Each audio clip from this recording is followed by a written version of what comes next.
And I might stop there because I feel like I'm losing my voice. I need water. Wealth. Status. Honor. Uh...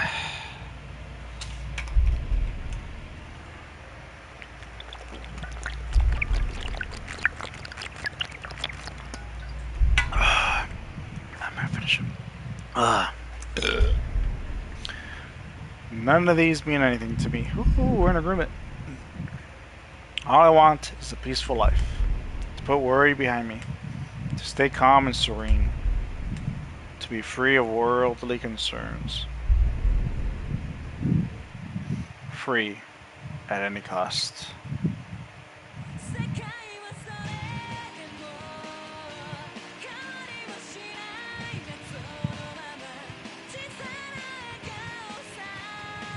Cheery rhythm pumped on the CD player set up against the steady wall. It was the latest hit from Mayaki Kamiki, the songwriter sensation who was blowing up the pop charts. Kenji Osawa reached for the stereo mode on his desktop. He ratcheted the volume up a little louder.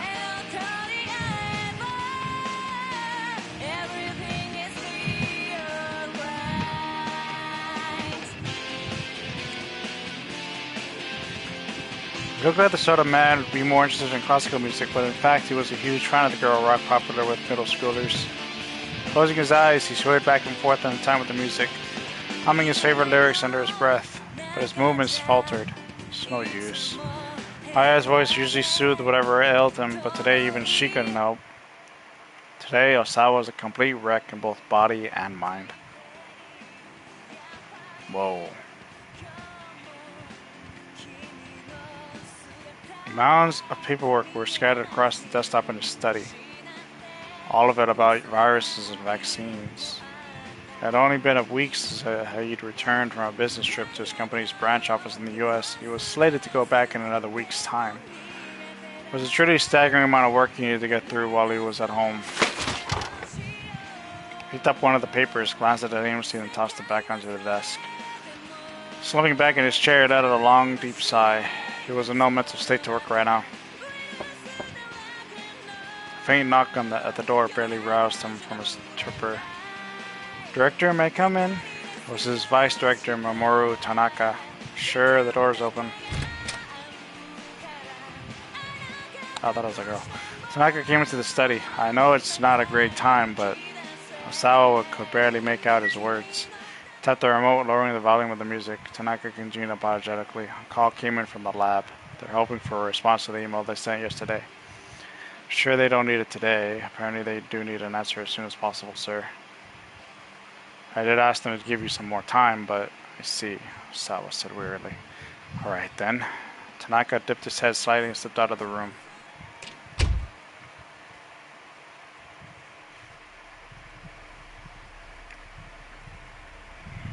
Osawa contemplated his colleague. Tanaka was a man he could truly depend on. He has enough of his own work to do. He didn't need to come here again today, but he did. They'd been working in close concert ever since Osawa had gotten back to Japan. Without Tanaka's support, there was no way he would be in a mindset to do any work at all right now. Sidling up to his computer, Osawa opened his email program and started answering the work-related messages. He reported on his business travel expenses, offered his opinions on capital investments, requested confirmation on current medicinal stockpiles. He worked with bleak detachment. None of this meant anything to him right now. Then a new email appeared in his inbox. The sender was identified simply as A. Subject line read 1 year ago, South Africa. The message's body was blank, but there appeared to be multiple images attached. Ordinarily, Osawa would have deleted a message like this immediately, assuming that it contained some kind of virus. But the word South Africa drew his attention. Could this possibly be related to? Couldn't help but to wonder. For a long moment, he hovered the cursor over one of the image files. At last, as if spurred on by the upbeat rhythm in his ears, he double-clicked the mouse.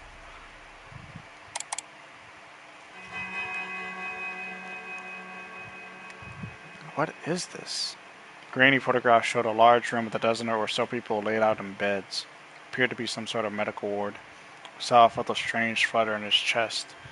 Quickly opened another image. This one showed a close-up of one of the patients in his bed. Large red blotches covered his face. Large volume of blood appeared to be dripping from his ears and nostrils. Cold shudder ran up Osawa's spine. What the hell? These symptoms. Osawa opened up the remaining image files.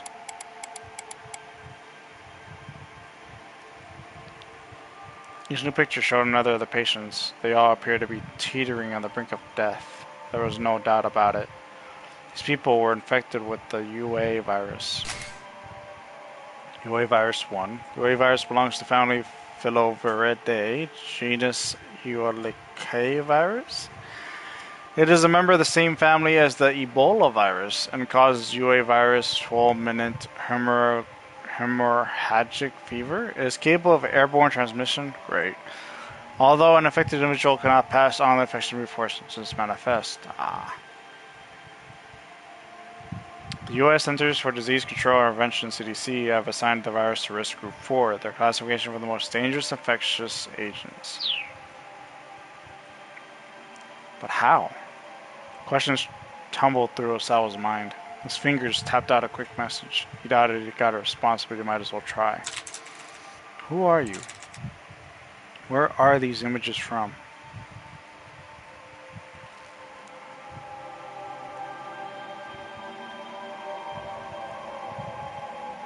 The UA virus got its name from a Swahili word for flower.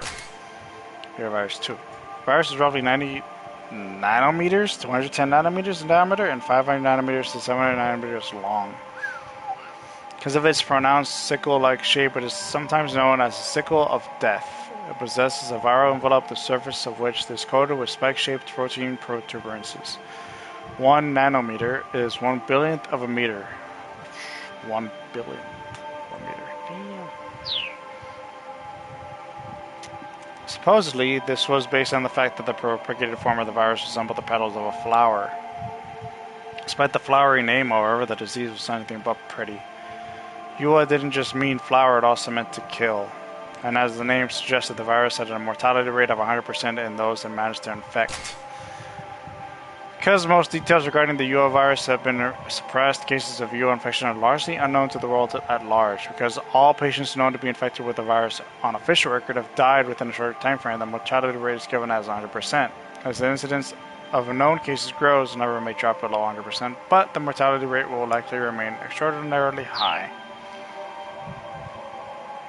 Moreover, there was a very short incubation period between infection, the onset of symptoms, and death. Inhaled viral particles can spread from the lungs to the lymph nodes and from there disperse throughout the body. The virus propagates in several places, including the liver cells and macrophages, a component of the immune system, and destroys the endothelial cells within blood vessels. Upon reaching the brain, it forms a neural sludge of blood mixed with other bodily fluids. Within roughly 12 hours, bleeding would set in throughout the body, everywhere but the bones and muscles, with lethal results. Due to its incredibly high mortality rate, the disease's very existence had been kept hidden from public knowledge. Osawa's computer chimed to signify the arrival of a new email. The sender was A. He hurried to open the message. Once again, the subject line read, 1 year ago, South Africa. Your crimes. Osawa stared at those two words. My crimes? It left him only with further questions. He looked again at the images from the previous email.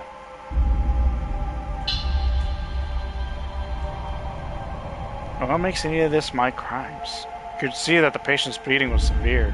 He estimated that several hours had passed since the onset of the disease. It wouldn't be long before their lives were cut short. To feel that agony, that suffering, and then to perish. Am I to blame for that?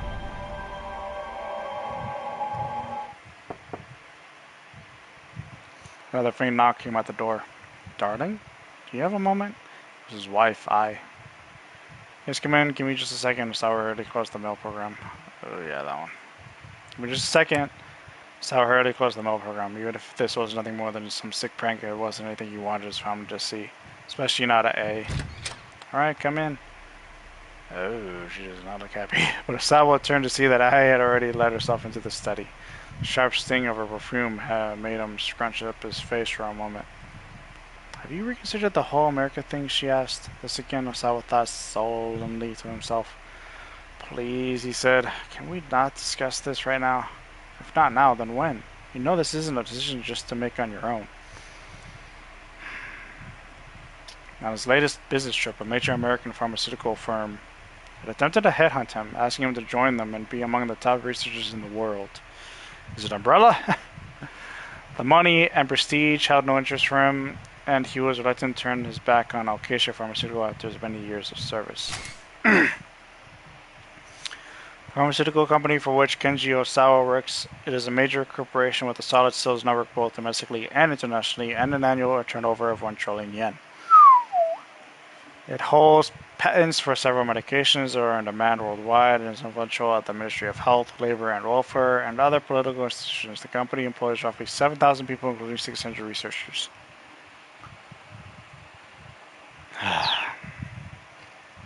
Nonetheless, he was intrigued by the offer. It would mean the chance to conduct his virus research in a much better funded environment. Taking the job would necessitate relocating to the US, however. When he mentioned the possibility of immigrating to Ai, she shot the idea down on the spot. Her opposition was understandable. Ai's father, Suguru Makino, was a member of Okoshi Pharmaceuticals' board of directors. No way was he going to let Osawa jump ship to another company.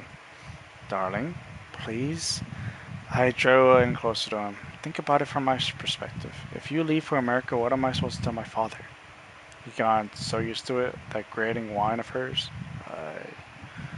Have you considered what might happen to Okoshi if you leave, dear? We can discuss that once all this is finished. Sawa kept his voice as level as he could. You do remember that you're director, right? I said. You have responsibilities. Stop thinking about yourself so much. The sour look I turned and departed.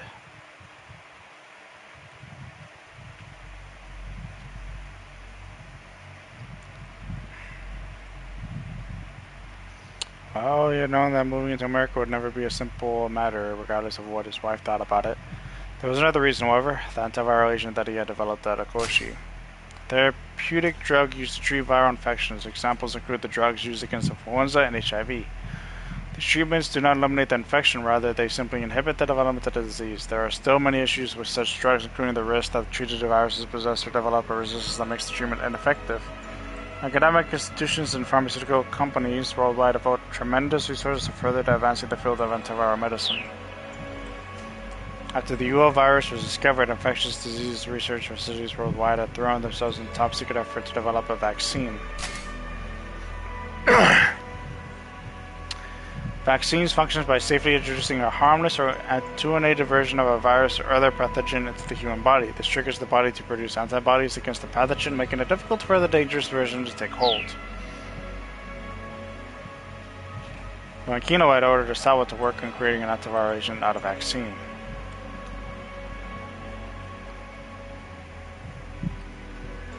A vaccine immunized the subject in order to prevent infection in the first place. Conversely, an antiviral agent could be used to treat patients already infected. It was the so-called wonder drug for combating the virus itself. Creating such a drug was far easier said than done. Developing the antiviral had been a long, arduous road.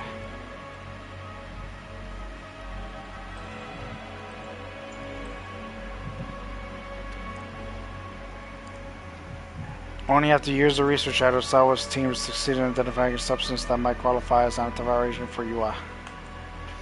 In theory, if it was administered during the virus's initial stages, 100% recovery could be attained. Data also suggested an 80% survival rate for patients treated shortly after the onset of symptoms.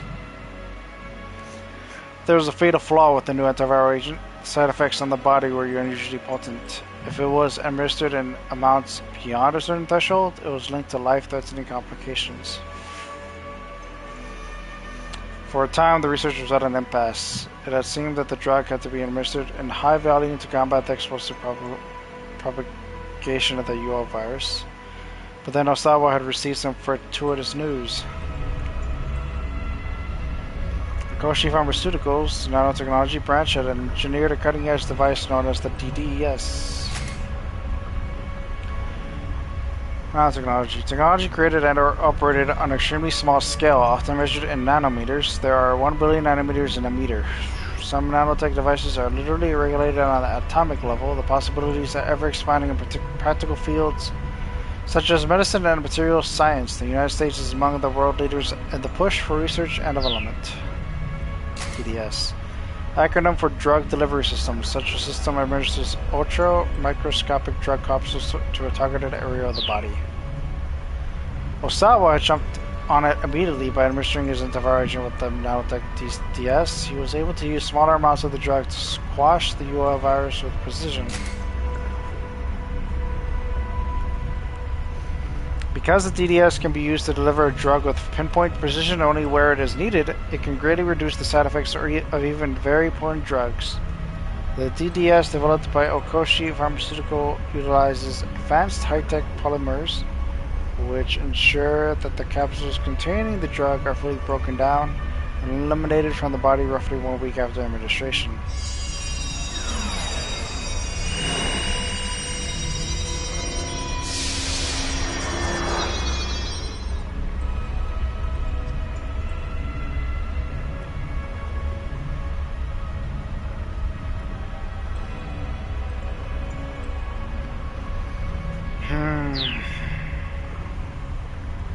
The procedure was a huge success. There was a marked increase in the drug's efficiency along with the expected decrease in adverse side effects. Pharmaceutical is said to have a positive effect if its use brings about the desired results. When treating a medical condition, while many drugs create unwanted or unforeseen adverse effects as well. Given the extreme complexity of most drugs' interactions with the human body, nearly any medicine can have both positive and negative effects.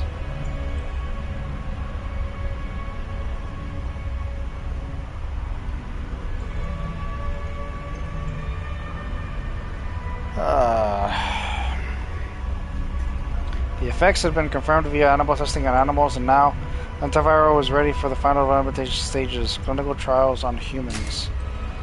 Experiments involving drugs and medical techniques tested on animals to confirm their safety before they are used in humans. The 1964 Declaration of Helsinki, which lays out ethical standards for human experimentation, advocates responsible animal testing, but many animal rights advocates regard such testing as a form of animal cruelty. When a new drug is being prepared for government approval after it has been tested in animals, Jesus, even worse, it must pass tests on humans, clinical trials that evaluate safety and suitability. Such tests are frequently conducted on both patients and healthy individuals. In Japan, the development of new drugs is often hindered by insufficient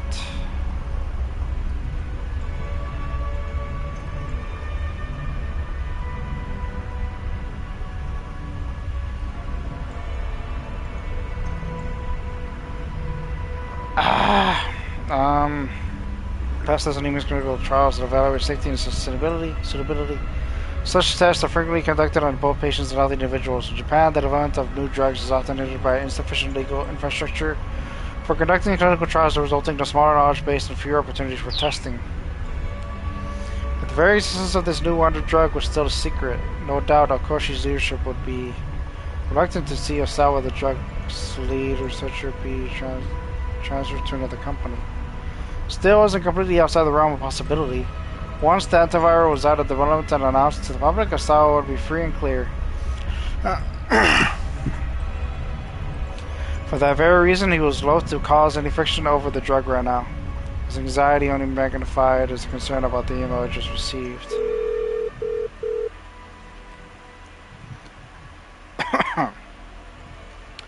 Osawa called up Tanaka over the intercom. Something I want to show you. Could you come in here? He needed a second opinion, as Tanaka could be relied upon.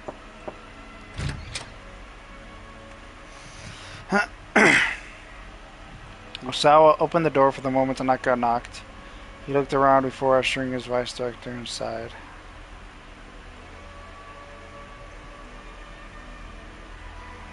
What's this about, sir? This. Osawa showed him one of the images. Tanaka's face went pale.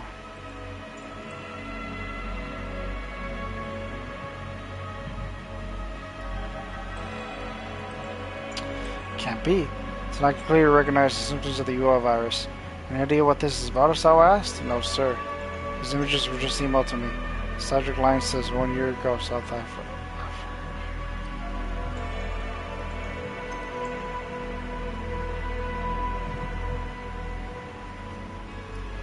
Just emailed to me. The subject line says 1 year ago, South Africa. That put it around the same time as the most recent run of infections, wouldn't it, sir? That information isn't. Tanaka trolled off. Osawa nodded.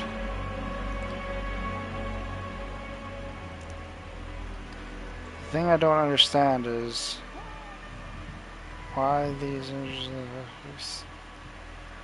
The thing I don't understand is why these pictures were sent to me. Osawa opened the other email from A. The second message I got says that these pictures are my crimes. I'll look into this on my end, sir, Tanaka said. He hesitated uncomfortably. Sir, just to make sure, are you asking about what I think you're asking about, Osawa said. Tanaka gave a slight nod. Understood, Osawa asked.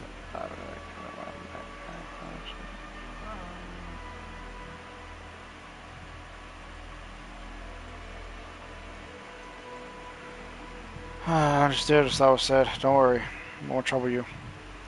I appreciate that, sir. Visibly relieved, Tanaka left the study.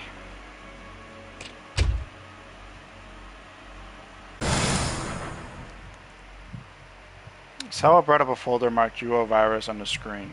Within the folder were enlarged images of the virus itself. He double-clicked one of the images, blew up on the monitor to reveal the pathogen in intricate detail. The specimen of the UO virus was approximately 100 nanometers in diameter. 10,000 of them in line will take up barely a millimeter.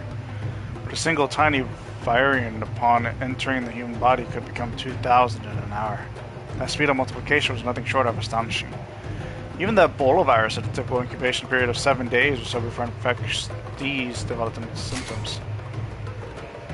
A virus of the family Filoviridae that caused Ebola of hemorrhagic fever.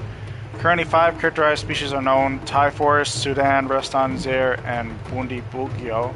Ebola is widely known for its high mortality rate, 53% for the Sudan form, 88% for the Zaire.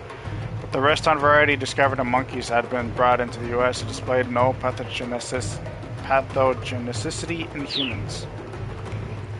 For influenza, it was 1 or 2. The onset of the UO virus happened in a mere 12 hours. Osawa viewed an image slideshow of the virus's propagation mechanism. It was a fascinating sight, no matter how many times he looked at it. Viruses existed to multiply, nothing more. They had no motives, no driving logic, nothing but simple multiplication. To Osawa, that fact held a certain air of mystery. If viruses had emotions, how would they feel about their lives? He had thrown himself into virus research in search of answers to questions like that, answers that no man could truly know. His development of the antiviral agent had really been nothing more than another job responsibility. He felt no particular sense of duty to protect people from a killer virus. He was just happy for the chance to play around with the UO day after day. Another email arrived in his inbox. The sender, A. Subject line, 1 year ago, South Africa, again. Osawa read the message. Do not look away. These are your crimes. This time there were 4 images attached. Osawa proceeded to open each of them in turn. The first shocked Osawa so much that he felt like he'd been punched in the head. One of the UO patients from the earlier images was being injected with something. No, Osawa muttered to himself. It can't be.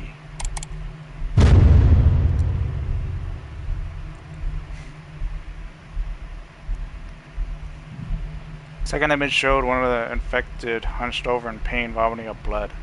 Symptoms had already manifested, but Osawa thought he could see that some degree of life had come back into the patient's eyes. He rushed to open the third image. Showed a morgue piled high with corpses. The rictus of anguish on the dead faces made them look no longer human. Various fluids seeped from the eyes and nostrils. The lymph nodes were grotesquely swollen. Small organs that function as part of the lymphatic system in mammals. When a foreign substance invades the body, the lymph nodes detect it, prompting the production of white blood cells such as lymphocytes and macrophages to consume the invader. A viral infection sometimes causes the lymph nodes to swell up as a result of increased activity.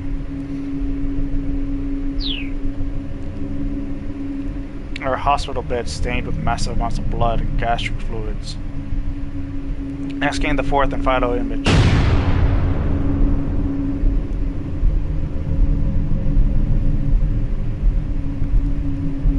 More corpses. They had badges affixed to their chests with various labels. 6 hours passed, 12 hours passed, and 18 hours passed.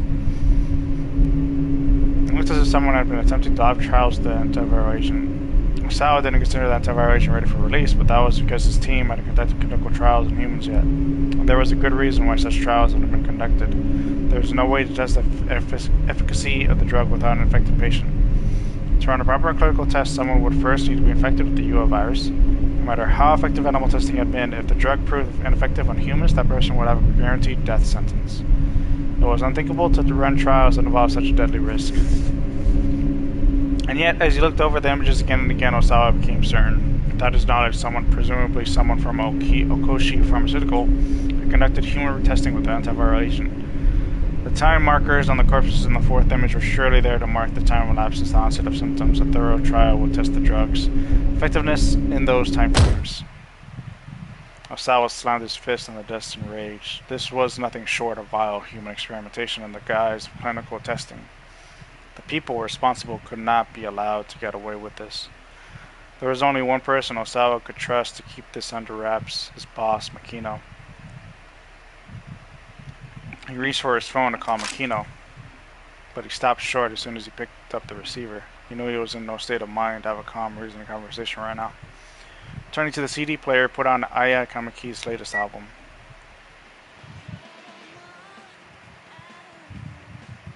Leaning back in his chair, he surrendered himself to her soothing tones. Bit by bit, he could feel himself returning to a calmer emotional state. There had been a time when Osawa hadn't listened to music at all. In fact, he'd had no interest in the arts in general, music, painting, cinema. It was only due to a simple coincidence that he had found Aya Kamiki. His daughter had asked for a CD as a birthday present, so he swung by the store to pick one up. Since Kamiki's new album had just come out, there was a display for it in the front of the shop. Just think about the bright, colorful album packaging had drawn him in. After a time, Osawa could feel himself growing calmer. He took a nice deep breath. Then he dialed up Makino, he closed his eyes and tried to banish his nerves completely.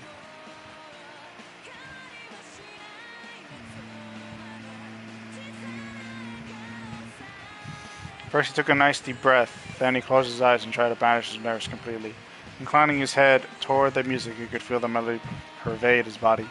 He could scarcely believe there had been a time when he hadn't cared about music. Surely something that had such a strong effect on the body and mind alike also conveyed a deeper meaning. Osawa let the positive energy flow through him, buoying his spirits. At last, when his mood had sufficiently calmed under the music's influence, Osawa reached for the handset. Oh, Mr. Osawa, did you have to make a phone call? A steady door had opened and a stolid-faced man had appeared in the doorway. It was Yoshio Kajiwara, one of the detectives from the Shibuya precinct. Detective with the Shibuya Precinct's Criminal Investigation Division, he is sociable but awkward, and despite his reserved personality, can be quite unsettling. His colleagues at the precinct refer to him by nicknames such as Japanese Columbo and Little Ken Takakura, given his own quirky demeanor as a detective. Hold on, okay. He struck Osawa as a bit too soft-spoken and meek for a detective, really, and his treatment of the kidnapping case gave an impression of flighty detachment that made him seem rather undependable.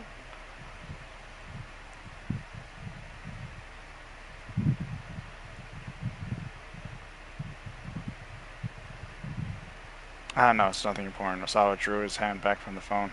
Have there been any developments, Detective? Kajiwara shook his head apologetically. Sorry to bother you, but when you're finished in here, would you be so kind as to come to the living room? Alright, Osawa said quietly. I'll only be a little bit longer. Kajiwara nodded and departed. Took a nice deep breath, and then he dialed up Makino. Has there been any progress? Makino asked as he picked up. His voice was somber. No, Osawa said. Nothing much yet. A tiny sigh came in from the other end of the line. I see. What can I do for you? Sir, I'll just get right to the point. Have you conducted clinical trials using the antiviral drug? Kino didn't respond right away. What makes you think that? He asked at last. Osawa described the email he received.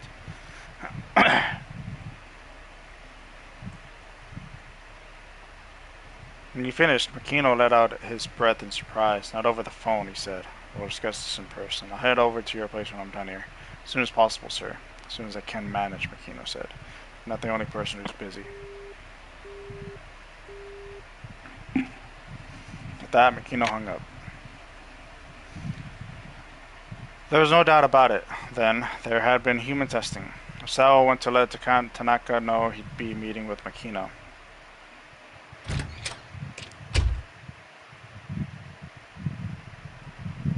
Kajiwara stood in the hallway. He looked like he'd been waiting there the whole time for Osawa to come out of the study. Are you hungry? He asked. Here, I've got something that's good for when you're tired. Kajiwara then slipped a hand into his suit pocket. A banana. Pulled out a banana. Fruit belonging to family Musakai genus Musa, Elvis Presley, the king of rock and roll, was a huge lover of bananas, and the peanut butter and banana sandwiches said to have been his favorite. Beat up. If a banana peel is dropped under even remotely comedic circumstances, there's a high chance that someone will eventually slip on it. I'm fine, thanks, Osawa said. Kajiwara seemed to lack a detective's sense of situational awareness. Just being around him got on Osawa's nerves. Well, sir, I need you to come with me, the detective said. If you don't mind. He took Osawa by the arm. The fuck? As Kajiwara hurried him toward the living room, Osawa could hear other detectives thinking on the other side of the door. He's working at a time like this? Seriously? Sheesh, I do not get rich people and their priorities. Yeah, I feel bad for his daughter. Her dad's a real piece of work. Nice, they were bad-mouthing him in his own house. Oh, I'm really sorry about all that, Kajiwara said, pausing in embarrassment. Osawa pushed past him and opened the door.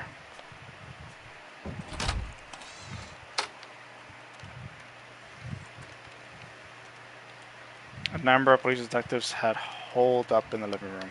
They went suddenly silent as Osawa entered. So tell me, he said sarcastically, would you rather I stay here weeping as I watch this disaster unfold? Detectives winced and grimaced. Forgive me for not being a perfect father, he added decisively, building. Kajiwara stepped forward to intervene before things could go out of hand. Now, let's not be touchy. I'm not being touchy, Osawa snapped. But he knew full well that he was. These guys had the time to sit around backbiting him, but not to go out and bring Maria to safety. So this is the father? Damn. Already close to half a day had gone by without any new developments. The ransom demand had come in the previous night at 8 o'clock. Maria had been abducted roughly an hour before.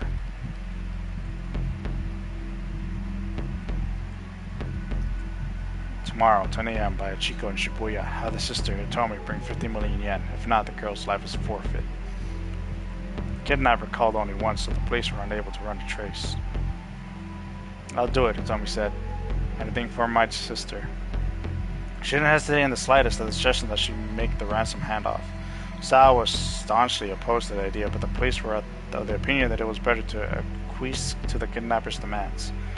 Ai's reaction, on the other hand, baffled nearly everyone. We don't have 50 million just lying around. Are the police going to be putting that together for us? Kajiwara stepped in to reassure her. If it comes down to it, the police will be able to help raise the money. Okay, go ahead then, do it. We need you to pay it back afterwards, though, of course. Well, then what's the point of that? Ai's voice spiked up to a piercing shriek. Calm down, Osawa told her. You're making a scene. Ai turned away in a huff. It's all right, Detective Osawa continued. I'll talk to the bank first thing tomorrow morning and figure something out. At that, Ai stormed out of the room. Kajiwara bowed his head several times in apology. As soon as Tomi had made contact, we'll apprehend the suspect and take things from there. What? Hold on. Won't that put Maria in danger? If we let the kidnapper get away with the money, we have no proof that he will return the hostage safely afterwards. There was a certain logic there, Osawa had to concede. I see, he said.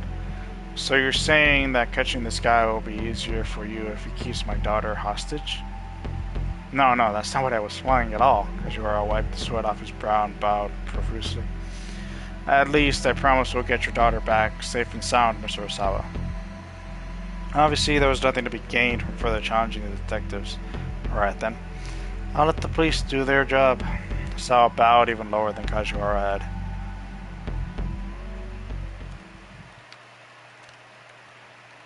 How long are you going to just loaf around? I shrieked as she stormed into the room. Hurry up and arrest this guy. She was becoming increasingly hysterical. An hour had passed since the suspect had taken the money, and yet the police had made no effort to apprehend him. Police apparently had a rule against discussing an operation before it was fully resolved, and so the Osawas had been left in the dark. They had overheard the task force talking over the wireless, and it appeared that they were deliberately letting the suspect roam free. Hey, I snapped again. If he gets away with our money, you're going to reimburse us, right? Osawa scowled. She made it out. Sounded like the money was more important than Maria's life. Yeah. Detectives exchanged uneasy glances. Osawa chided his wife. It's only money. It doesn't matter. I actually agree with that. Osawa chided his wife. It's only money. It doesn't matter. Only money? Are you serious? Do you have any idea how much we were talking about here? Oh my. The ferocity in her voice left him with no response. He should have known better than to expect her to make sacrifices for his daughter. Wow, what the fuck? But now he was accustomed to eyes coldness toward the two girls. What the hell? The twins were Osawa's daughters from his first... Oh, wow. Wow. They passed away 15 years earlier. Oh, that's sad. Wow, why'd you... Why? I had no blood ties to Maria or Tomi herself. Well, I continued, are the police going to reimburse us or not? Oh my god, I hate her. She glared pointedly at Kajiwara. Well, right now we're focused on making sure Maria is safe. I stormed up to him, shouting right in his face. Stop dodging the question, answer me! Yes, of course, Kajiwara squeaked. Maybe, would you like something to eat to help you calm down? He held out a banana. I smacked it out of his hand. Oh dear, what a waste. Kajiwara scrambled to retrieve the fruit from the floor. Osawa went over to Tanaka and whispered into his ear, I'll meet with Mr. Makino. Tanaka nodded silently, turning Osawa saw Kajiwara looking in their direction. They made eye contact, but Osawa quickly looked away and strode out of the living room.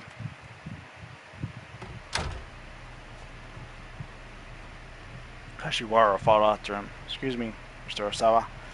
Yes, what is it? Detective fussed sheepishly with his hair and forced a smile. Sir, we'd appreciate if you could remain in the living room as much as possible. Osawa was in no mood to stand on priority. Look, I've got a ton of work to do, he said. Are you here to tell me to play the role of the grieving father, too? No, not at all. Personally, I happen to think you're an admirable father, Mr. Osawa. Admirable. Did the word have a ring of sarcasm? Yeah, no way to tell if Kajiwara was being forthright with him or not. You're no ordinary fellow, Mr. Osawa. You're a genius. Genius? Me? Osawa made a skeptical noise. Am I mistaken, sir? You made very important strides in the field of virus research, or well, so I've been told. Sal wasn't sure how to respond. He had never considered himself a genius. He was just someone who was more interested in viruses than he was in other people. Everyone who's a genius is also a little bit odd, after all, Kajiwara went on. Probably he intended that as a compliment, but still. I mean, there's nothing wrong with weirdos, so long as they leave us ordinary folks alone, you know? Is this guy trying to praise me or insult me? Sawa let out a heavy sigh. Genius, weirdo, what did it even matter? So long as he afraid you wouldn't understand if I never explained it to you, Osawa replied. Right. Precisely. When I gave a bit of my full attention, it would still be beyond me. Oh no, why now? Appeared with sudden intensity out of Sal's face. I'd appreciate if you didn't hide things from me, sir, he said. Sal gaped at a loss for words. Oh, I'm so sorry, Kajiwara added hurriedly. Goodness, that made it sound like I'm accusing you of hiding something, didn't I? The detective bowed his head repeatedly. I hope you forgive me. He held out the banana. That won't be necessary. How about this, then? This time he pulled out a bar of chocolate from his pocket. Oh, thank you. Did this guy just carry another food supply wherever you went? Oh my, Kajiwara murmured. You geniuses really are tough to sort out. He inclined his head, mumbling to himself for a moment. What can I get for you then, sir? What I really like is some time on myself. Sheesh. In the days of exasperation, Osawa felt his way to his study.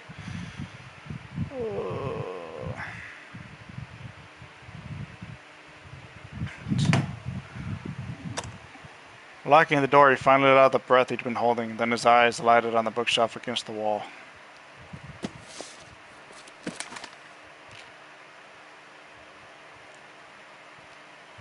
Oh. He put out a photo album and began to flip through it. It was pictures of his daughter's grade school enrollment ceremony. Their mother had already passed away from illness, so Osawa had taken the girls himself. He remembered that after the ceremony, Atomi had come down with a fever. Atomi had been rather sickly as a girl, falling bedridden at the drop of a hat.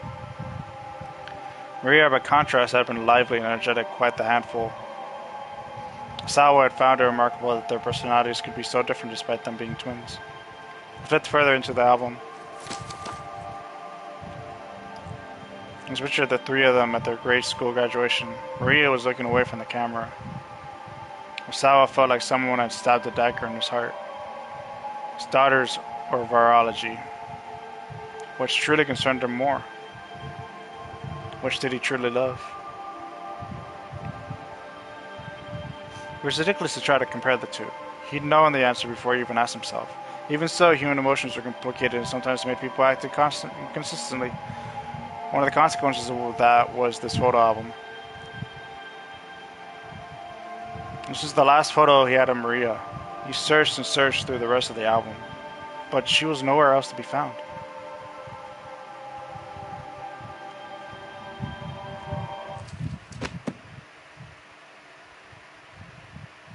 To be continued. What a way to end it. What a way to end it.